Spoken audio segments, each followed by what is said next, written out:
Good morning, सुप्रभात, केम छो, सलाम। उम्मीद है आप सब लोग बेहतर होंगे, अपना ध्यान रख रहे होंगे। आप बोल रहे हो सर आप कहाँ पर हो? तो मैं रेडिसन के रूफ पर हूँ। ये देखो आप रूफ टॉप पूल देख रहे हैं आप।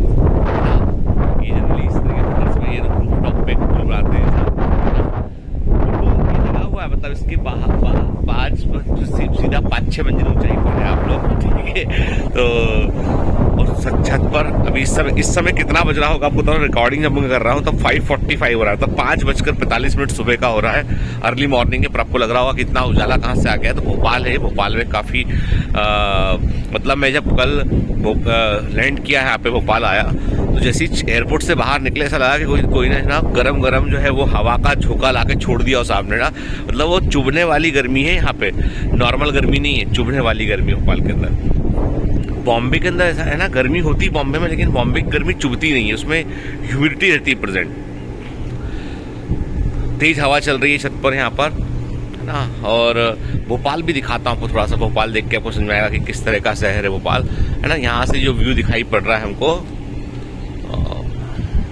देखो आप देखो ये भोपाल, ठीक है। ये भी पूरा मतलब कंक्रीट के जंगल जैसा होता चला जा रहा है लगातार। तो एक जमाने में यहाँ पे सिर्फ ग्रीनरी रहा करती थी, बहुत सारी, लोग कम थे, ग्रीनरी आया थी। अब लोग ज्यादा है, ग्रीनरी कम होती चली जा रही है ना। आप देखो बड़ी बड़ी बिल्डिंगें भी बन रही है यहाँ पर। This is Bhopal. आप बोलोगे बस इतना ही? नहीं, इतना नहीं है। आज हम कुछ काम की बात बताएंगे आपको। एक तो है ना, अभी हम कमांड सेंटर विजिट किए थे, उसमें उसके आप मैं भोपाल क्यों आया हूँ क्योंकि अभी यहाँ पर जो है बायोमेंटस का जो कमांड सेंटर है वो उस पर काफ़ी सारा काम चल रहा है उसमें। तो अभी फेज़ 1 का काम जो है वो पूरा हो चुका है, ठीक है। और फेज़ 1 के काम में क्या है, बिल्डिंग का पूरा स्ट्रक्चर जो होता है वो खड़ा हो चुका है, मतलब सारी छतें डल चुकी हैं, सारे के सारे जो है वो वॉल ब्रिक वर्क पूरा हो चुका है। अब फेज़ जो फेज़ 2 में जो होना है वो होना है फाइनल फिनिशिंग। फेज़ 2 में होना है फाइनल फिनिशिंग। सेलफोन को यहाँ रखता हूँ तो आपसे अच्छे से बात करता हूँ मैं। हाँ, तो फेज़ 2 में क्या होनी है बेटा, फाइनल फिनिशिंग होनी है, ठीक है। और उस फाइनल फिनिशिंग में जो है वो आपका जो टाइल्स का वर्क होता है, जो प्लास्टर का वर्क होता है और फायर वर्क होता है। बड़ी बिल्डिंग है तो बड़ी बिल्डिंग में क्या होता है, कि फायर वर्क भी बहुत होता है, ठीक है। फायर कंप्लाइंस करना पड़ता है, वाटर हार्वेस्टिंग सिस्टम करना पड़ता है। तो चूंकि बिल्डिंग बड़ी है तो उसमें भी हम लोगों को कुछ लोगों से मिला, जैसे कि एक फायर के लिए जो है ना कि किस प्रकार का फायर सिस्टम वहाँ लगेगा वो देखना पड़ेगा। वाटर हार्वेस्टिंग सिस्टम मैंने बोला हुआ है कि वो कंपलसरी है, क्योंकि इतना बड़ा बिल्डिंग है तो वाटर हार्वेस्टिंग सिस्टम उसमें होना चाहिए।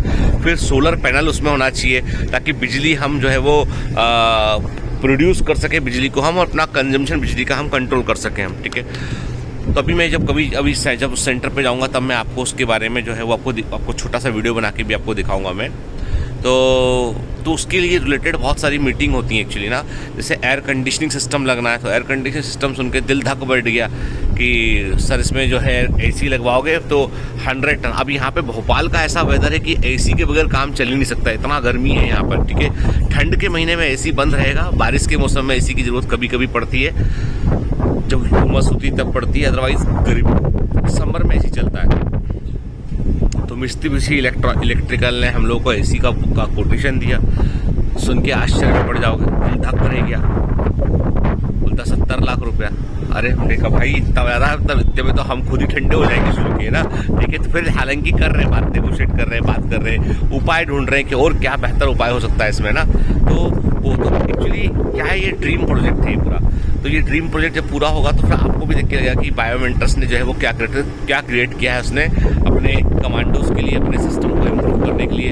अब कई बच्चे पूछते हैं सर कमांड सेंटर और गुरुकुल क्या अलग अलग है? हाँ बेटा, दोनों अलग अलग हैं। गुरुकुल जो है वो बच्चों के रहने की जगह है, वहाँ पे बच्चे स्टडी गाँव से आए बच्चे जो है स्टडी कर पाएंगे, उसका भी। मतलब भोपाल में क्या है, सबसे बड़ी बात है भोपाल में परमिशंस का बहुत इशू है वहाँ पे। और चूंकि मैं यहाँ रहता नहीं हूँ, तो मैं अधी रहता हूँ, तो मैं फटाफट 2 दिन में 3 दिन में काम करवा लेता हूँ। लेकिन बाकी स्टाफ जो होता है उसको जो है वो लोगों के साथ जूझना पड़ता है उसको।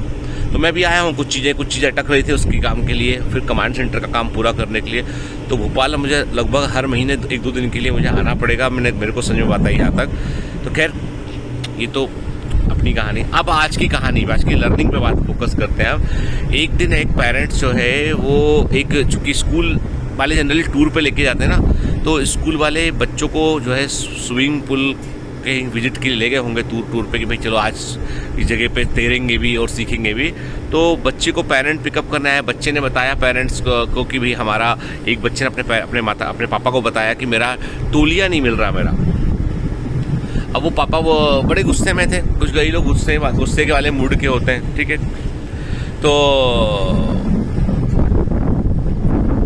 वो टीचर के पास गए, टीचर के पास जाके उन्होंने बोला कि मास्टर साहब ये क्या बात है हुई, मतलब ये क्या बात हुई कि हमारे बच्चे का जो है वो तौलिया नहीं मिल रहा है, क्या चोर बच्चे हैं तुम्हारी क्लास में, और क्या सिखाया तुमने इन बच्चों को, क्या यही संस्कार सिखाते हो स्कूल में कि बच्चे का तौलिया चुरा लें। अब टीचर को बड़ा बुरा लगता सुन के, बोलता है कि अच्छा बताइए तौलिया किस तरह का था। उन्होंने कहा सफ़ेद रंग का तौलिया था।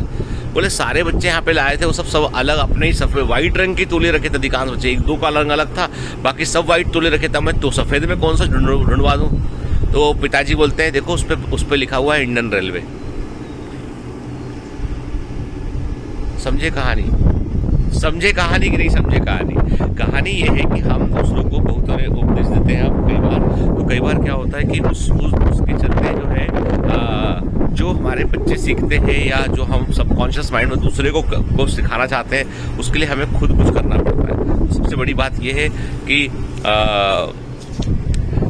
पिताजी गुस्सा हो रहे थे कि तौलिया गुम गया, लेकिन सच्चाई तो ये है कि पिताजी खुद इंडियन रेलवे से तौलिया लेकर आए थे। तो मुद्दा वही है कि आप जो दूसरों से चाहते हैं ना वो पहले खुद करना पड़ेगा। सबसे इम्पोर्टेंट बात ये है, ठीक है। आज मुझे बहुत सारा काम यहाँ पे मतलब है, संडे हालांकि संडे है लेकिन सारी मीटिंग्स मैंने लाइन से शेड्यूल की हुई हैं, तो इसलिए छोटा वीडियो बनाऊंगा ताकि अपलोड होने में दिक्कत भी ना हो। इसको कल से अपलोड करते थोड़ा समस्या तो होता है। और हैव ए ग्रेट डे। 2 दिन तक मैं नहीं आ पाया, क्षमा चाहता हूँ उसके लिए। एक दिन ट्रेवल कर रहा था, है ना, और जो है